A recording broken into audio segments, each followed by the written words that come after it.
Hi friends, welcome to Lalit 360 tailor. இந்த வீடியோவில் நம்ம என்ன பார்க்க போகிறோம் அப்படின்னா, நிறைய பேருக்கு என்னென்னா வீட்டிலேருந்து நான் தைக்கிறேன்க்கா, எனக்கு வீட்டில் இருக்கவங்க சப்போர்ட் பண்ண மாட்டாங்க, எனக்கு வீட்டு வேலையை சரியாக இருக்குது, என்னால் தைக்க முடியல, அதுக்கு டைம் ஒதுக்க முடியல அப்படின்னு சொல்கிறவங்க இந்த வீடியோவை ஸ்கிப் பண்ணால் முழுசாக பாருங்கள். இதில் சொல்கிற சின்ன சின்ன விஷயங்களை ஃபாலோ பண்ணிங்க அப்படின்னாலே உங்கள் ஃபேமிலியும் பார்த்துக்கிட்டு உங்களால் தைக்க முடியும். அது என்னலாம் அப்படிங்கிறத இந்த வீடியோ இருக்க போது. நீங்கள் இந்த சேனலை இப்போ தான் ஃபஸ்ட் டைம் பார்க்குறீங்க அப்படின்னா சப்ஸ்கிரைப் பண்ணிட்டு பாருங்கள். இந்த சேனலில் வர எல்லா வீடியோவும் உங்களுக்கு ரொம்ப யூஸ்ஃபுல்லாக இருக்கும். வாங்க வீடியோக்குள்ளே போகலாம். நீங்கள் இன்னும் மிஷினில் உட்காந்து தைக்க ஆரம்பிக்கல அப்படின்னா தச்சுக்கிட்டே வீடியோ பாருங்கள். அப்போ உங்களுக்குமே ப்ளவுஸ் தைச்ச மாதிரி இருக்கும். வீட்டிலேருந்து நான் தனியாக ஒரு தொழில் பண்ணுறேன்க்கா, இல்லை ப்ளவுஸ் தைச்சி கொடுக்குறேன், அந்த மாதிரி பண்ணுறவங்க என்ன யோசிக்கிறீங்க அப்படின்னா, வீட்டில் எனக்கு யாருமே சப்போர்ட் கிடையாதுக்கா, நானாக தான் பண்ணுறேன் அப்படிங்கிற மாதிரி யோசிப்பீங்க. எப்போவுமே ஒரு தொழிலை நம்ம ஸ்டார்ட் பண்ணும்போது நமக்கு யாருமே சப்போர்ட் பண்ண மாட்டாங்க. கொஞ்சம் அதில் இம்ப்ரூவ் ஆகி நம்ம நிறைய சம்பாதிக்க ஆரம்பித்து வீட்டில் ஒரு விஷயம் அப்படின்னா நம்ம அதுக்கு ஹெல்ப் பண்ணுற அளவுக்கு நம்ம வளர்ந்தால் மட்டும்தான் நம்ம வீட்டில் இருக்கவங்களும் நம்மளை புரிஞ்சுக்குவாங்க. எப்போவுமே நம்ம மேலே ஒரு நம்பிக்கை வரணும் அப்படின்னா நம்ம அந்த தொழிலில் பெருசாக சாதிக்கணும் அப்படிங்கிறத நினைங்க. ஸ்டார்டிங்கில் நீங்கள் தச்சு பழகிட்டு நீங்கள் வீட்டில் வச்சு தைக்கும்போது உங்களுக்கு கை வலிக்கு, கால் வலிக்கு, இல்லை பேக் பெயின் இருக்குது அப்படிங்கிற மாதிரி வீட்டில் இருக்கவங்கள்ட்ட சொன்னாங்க அப்படின்னா, நீ ஒரு 200 ரூபாய்க்கு சம்பாதிச்சுட்டு 200 ரூபாய்க்கு ஏன் மெடிசனுக்கு கொடுக்க அப்படிங்கிற மாதிரி சொல்லுவாங்க. இந்த மாதிரி உங்களுக்கு நடந்திருக்கா அப்படிங்கிறதுமே கீழே கமெண்ட் பண்ணுங்கள். இது வழக்கமாக எல்லார் வீட்லேயும் நடக்கிறதா, எல்லா டெய்லர்ஸும் இந்த இடத்த தாண்டி தான் வந்திருப்பாங்க. அதனால் அவங்க அப்படி சொல்கிறாங்க அப்படிங்கிறதுக்காக உங்கள் தொழிலை விட்டுறாதீங்க. ஏன்னா இந்த தொழிலில் நல்லா சம்பாதிக்க முடியும். வீட்டில் இருந்து நம்ம ஒரு தொழிலை பண்ணி நமக்கு நிறைய வருமானம் கிடைக்கும். நம்ம எவ்வளோ நேரம் உட்கார்றோமோ அந்தளவு காசு சம்பாதிக்கலாம் அப்படிங்கிற விஷயம் இந்த தொழில் மட்டும்தான். இது பாதுகாப்பும் கூட. நீங்கள் நிறைய இன்வெஸ்ட் பண்ணணும் அப்படிங்கிறது அவசியம் இல்லை. மற்ற எந்த தொழில் பண்ணாலுமே, இப்போ ஒரு வீட்டிலேருந்து சாரீ பிஸ்னஸ் பண்ணணும் அப்படின்னாலும் உங்கள் கையில் காசு வேணும். அதை ஆர்டர் பண்ணி எடுக்கணும், அதுக்கப்புறம் ஒவ்வொருத்தக்கிட்டையாக போய் கொடுக்கணும், அந்த மாதிரி நிறைய வேலை இருக்குது. இதில் அப்படி கிடையாது. உங்கள் வீடு தேடி நீங்கள் தைக்கிறீங்க அப்படின்னாலே ஒரு சின்ன சின்ன ஸ்டார்டிங்கில் சின்ன சின்னதாக ஃபஸ்ட்டு கொடுப்பாங்க. என்னென்னா ஒரு நைட்டியை ஓர அடிக்கிறது, இல்லை நைட்டியை மடித்து அடிக்கிறது, அதுக்கப்புறமா பாவாடை டக் பண்ணுறது, அப்புறம் சாரீ முந்தி அடிக்கிறது, இந்த மாதிரி சின்ன சின்ன வேலையாக கொடுப்பாங்க. இதில் கூட நம்மளால் நிறைய சம்பாதிக்க முடியும். இதுக்கப்புறம் தான் உங்களை நம்பி ஒரு ப்ளவுஸே கொடுப்பாங்க. எல்லாருமே எடுத்த உடனே நான் கொடுக்குறேன், நீங்கள் தச்சு தாங்க அப்படிலாம் சொல்ல மாட்டாங்க. வீட்டில் இருக்க எல்லாருக்குமே நீங்கள் முதல்ல தச்சு பழகுங்க. எப்போவுமே ஒரு தொழில் நம்ம ஸ்டார்ட் பண்ணுறோம் அப்படின்னா எல்லோரும் நம்மளை நம்பணும்னு அவசியம் கிடையாது. அதனால் நம்ம நல்லா தைக்கிறோன்னு தெரிஞ்சுது அப்படின்னா கண்டிப்பாக எல்லோரும் கொண்டு கொடுப்பாங்க. நல்லா தைக்கிறோம் அப்படிங்கிறது என்ன அப்படின்னா, நம்ம தைக்கிறது மட்டும் கிடையாது, நம்ம எப்படி கஸ்டமர் கையில் ப்ளவுஸை கொடுக்குறோங்கிறதுல இருக்குது. எப்போவுமே ஒரு ப்ளவுஸை நீங்கள் முடிச்சிட்டிங்க அப்படின்னா, நீங்கள் ஸ்டார்டிங் ஸ்டேஜில் இருந்தால் கூட உங்கள் வீட்டில் அயன் பாக்ஸ் இருக்குது அப்படின்னா கண்டிப்பாக அதை அயன் பண்ணி ப்ராப்பராக நீட்டாக ஒரு நூல் கூட கட் பண்ணாமல் விடாமல் எல்லாமே ப்ராப்பராக கட் பண்ணிவிட்டு பிரிக்கிறது எல்லாத்தையும் பிரிச்சுட்டு வேறு எங்கேயும் வெளியில் தையல் தெரியாதவர்களுக்கு நீட்டாக கொடுக்கணும் அப்படிங்கிற மாதிரி நினைங்க. ஒரு ப்ளவுஸ் தைக்கிறதுக்கு எனக்கு 1 மணி நேரம் ஆனாலும் பரவாயில்ல, அந்த ப்ளவுஸை நான் நீட்டாக கொடுக்கணும் அப்படிங்கிற மாதிரி பிளான் பண்ணிக்கோங்க. ப்ளவுஸ் கொஞ்சம் அதிகமாக என்ன ஆகும் அப்படின்னா, உங்கள் மேலே உங்களுக்கே கான்ஃபிடென்ட் வந்துடும். இன்னொன்று, நம்ம ஒரு வேலையை நீங்கள் செய்யுங்கன்னு சொல்லி அவங்க செய்யலை அப்படின்னா நம்ம வருத்தப்படுவோம். அதுக்கு பதிலாக நம்மளே அந்த வேலையை பண்ணிவிட்டு நம்ம வேலையை பார்க்க ஆரம்பிச்சிடலாம்.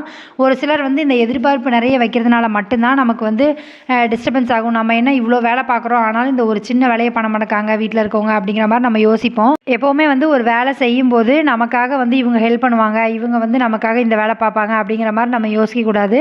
ஸ்டார்டிங்கில் நம்ம ஒரு தொழில் பண்ணுறோம், அந்த தொழில் கொஞ்சம் சக்ஸஸ் ஆனதுக்கப்புறம் தான் நம்மளால் நமக்கு ஹெல்ப் பண்ணுவாங்க. நம்மளும் ஏதோ ஒரு வேலை பார்க்குறோம், நமக்கும் அந்த மரியாதை வரும். நம்ம கையிலையும் டெய்லி 500 ரூபா நம்ம சம்பாத்தியம் பண்ணுறோம் அப்படின்னா ஆட்டோமேட்டிக்காக நமக்கு வீட்டில் இருக்க மரியாதை தானாக கிடச்சிரும். எப்போவுமே ஸ்டார்டிங்லேயே நான் இந்த தொழில் பண்ணுறேன், அதனால நீங்கள் எனக்கு இது பண்ணணும் அப்படிங்கிற மாதிரி யோசிச்சிங்க அப்படின்னா நீ அதை பண்ணவே வேண்டாம் அப்படின்னு சொல்கிறவங்களும் இருக்காங்க. அதே மாதிரி நீங்கள் ஒரு டெய்லராக இருக்கீங்க, உங்கள் வீட்டுக்கு ஒருத்தங்க ப்ளவுஸ் கொடுத்து வாங்கிட்டு போகிறாங்க அப்படின்னா அது ரொம்ப சேஃபும் கூட. நம்ம அந்த தொழிலை எப்படி மேலே கொண்டு வரணும், எவ்வளோ டைம் சேவ் பண்ணி நம்ம தைக்கணும், நம்மளோட டைமிங் எந்த டைமிங், நம்ம சமையலுக்கு இவ்வளோ நேரம் எடுத்துக்கணும், வீட்டு வேலை பார்க்குறதுக்கு இவ்வளோ நேரம் எடுத்துக்கணும், இந்த டைமில் நான் தைப்பேன் அப்படிங்கிற மாதிரி உங்கள் ஷெடியூலை நீங்கள் போடுங்க. அப்போனா மட்டும்தான் உங்களால் வீட்டு வேலையும் பார்த்துட்டு உங்களால் தைக்கவும் முடியும். எப்போவுமே நான் சொல்கிறது, முன்னாடி நான் சும்மா அதாவது வேலை செஞ்சுட்டே இருப்பேன், திடீர்னு தைச்சிட்டு இருப்பேன், அப்புறம் திடீர்னு போய் வேலை செய்வேன். இப்படி தைக்கும்போது எனக்கு ரொம்ப லேட்டான மாதிரி இருக்கும் ப்ளவுஸ் தைக்கிறதுக்கெலாம். ப்ராப்பராக வீட்டு வேலை எல்லாமே முடிச்சுட்டு நான் மிஷினுக்குன்னு கிட்ட வந்துட்டேன் அப்படின்னா திரும்ப ஒரு 3 மணி வரைக்கும் எனக்கு டைம் இருக்குது. அந்த டைமுக்குள்ளே என்னால் தைக்கும்போது எனக்கு அது சோம்பேறித்தனமாகவே தெரியாது. நமக்கு இவ்வளோ டைம் இருக்குது, இதுக்குள்ளே தைச்சிடலாம் அப்படிங்கிற மாதிரி தான் யோசிப்பேன். அதனால் முதல்ல வீட்டு வேலை எல்லாத்தையுமே ஃபுல்லாகவே முடிச்சிருங்க. வீட்டு வேலையை பெண்டிங் வச்சுட்டு தைச்சிட்டு திரும்ப போய் வீட்டு வேலை பார்க்காதீங்க. அது கஷ்டமாக தான் இருக்கும். அதனால் வீட்டு வேலை எல்லாத்தையுமே செஞ்சு முடிச்சுட்டு அதுக்கப்புறமா மிஷினில் உட்கார மாதிரி பழகிக்கோங்க. நான் வந்து இன்றைக்கி கரெக்டாக வந்து ஒரு 4 லைனிங் ப்ளவுஸ் இன்னும் நான் கட் பண்ணவே இல்லை. நேற்று வந்து வெளியில் போயிட்டு வந்ததுனால நைட்டு லேட் ஆயிடுச்சு. என்னால் கட் பண்ண முடியல. இன்றைக்கி தான் வந்து காலையில் கட் பண்ணி வச்சுருக்கேன். இந்த 4 ப்ளவுஸ் லைனிங்கும் நான் தச்சு முடிக்கணும். நான் இதை தச்சு முடிச்சுட்டு ஈவினிங் வந்து ஒரு எத்தனை மணிக்கு முடியுது அப்படிங்கிறத பார்த்துட்டு ஷார்ட்ஸ் போடுறேன். என்ன அப்படின்னா, நம்ம வீட்டிலேருந்து ஒரு தொழில் பண்ணிகிட்டு இருக்கோம் அப்படின்னா அதுக்கு நிறைய இடைஞ்சல் வந்து வரதான் செய்யும். நம்ம வீட்டில் இருந்தும் சரி, இல்லை வெளியிலேருந்தும் சரி, நம்ம யார் என்ன சொன்னாலுமே வந்து தொழிலை விட்டு போகணும் அப்படிங்கிற மாதிரி யோசிக்காமல், இதில் இருந்து நம்ம என்ன சாதிக்கலாம், நம்ம வந்து நல்லா தைக்கலன்னு சொல்கிறவங்க முன்னாடி நம்ம நல்லா தச்சு காமிக்கணும் அப்படிங்கிறது தான் வரணுமே தவிர, இவங்க வந்து இப்படி ஏசிட்டு போயிட்டாங்க, இவங்க வந்து இதை சொல்லிட்டாங்க, இவங்க வந்து வெளியில் நின்று சத்தம் போட்டாங்க, அதனால் நான் தொழில் எனக்கு சரிப்பட்டு வராது அப்படின்னு விட்டுட்டேன் அப்படிங்கிற மாதிரி யோசிக்காதீங்க. ஏன்னா உங்கள் கையில் ஒரு தொழில் இருக்குது. அது வந்து எந்த தொழிலாக இருந்தாலுமே நம்ம வந்து ஸ்டார்டிங் ஸ்டேஜில் நம்ம கற்றுக்கும் போதும் சரி, இல்லை வந்து கற்றுக்கிட்டு நம்ம ஸ்டார்டிங்கில் பண்ணும்போதும் சரி, சின்ன சின்ன தப்பு வர்றது வந்து இயற்கை. யாருமே தப்பு பண்ணாமல் எந்த பெரிய டெய்லருமே வந்தது கிடையாது. ஒவ்வொரு தப்பில் தான் ஒன்று வந்து புரிஞ்சுக்குவாங்க. இந்த இடம் இப்படி தான் சரி பண்ணணும் அப்படிங்கிறது தெரிஞ்சுக்கிறதே அந்த இடம் தான். தப்பே பண்ணாமல் ஒரு டெய்லர் வந்து மேலே வந்தாங்களா அப்படின்னு கேட்டால் கிடையாது. ஒவ்வொரு சின்ன சின்ன மிஸ்டேக் பண்ணி அதை சரி பண்ணி அதுக்கப்புறம் தான் வந்து அவங்க பெரிய டெய்லர் ஆகிருப்பாங்க.